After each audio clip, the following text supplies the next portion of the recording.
الساعة 5 مساء بتوقيت ألمانيا. الأوبرجينا أو الباذنجان أو بالعامية السودانية سلطة الأسود. زي ما عارفين كلنا سلطة الأسود بتتعمل بعدة طرق، دي واحدة منها. خلونا نشوف الطريقة مع بعض. في الأول جبت الأسود خرمته بالسكينة وبعد كده حادخله الفرن. الهدف من التخريم عشان الأسود ما يضرب في الفرن.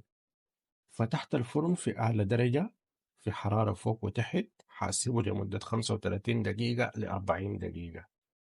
ده كان شكل الأسود بعد ما طلع من الفرن. هنا حقوم أسيبه يبرد خالص، أو إذا أنت مستعجل ممكن تفكه بموية باردة. ده كان هنا بعد ما برد. بعد كده جيت أشيل منه القشر.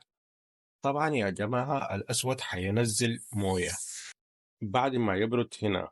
طبقا الأصلي كأنك أنت ضايف له ملح، فكلنا عارفين إنه الأسود بعد ما تضيف له ملح ينزل موية.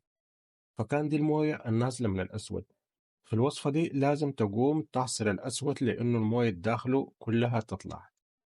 هنا كان صفيت منه الموية، فشوفوا الكمية بتاعت الموية اللي نزلت من الأسود. بعد كده جبت كاسة حأفضل أهرس الأسود لغاية ما أحس إنه كله داب.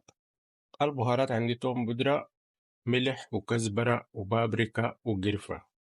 القرفة مهمة في الوصفة دي، بتدي نكهة جميلة. بعد كده وضعت فنة على النار وأضفتها ملعقة كبيرة بتاعت إرنسبوتا اللي هي الدقوة. وبعد كده أسيح الزبدة بتاعتي، أضيف الأسود.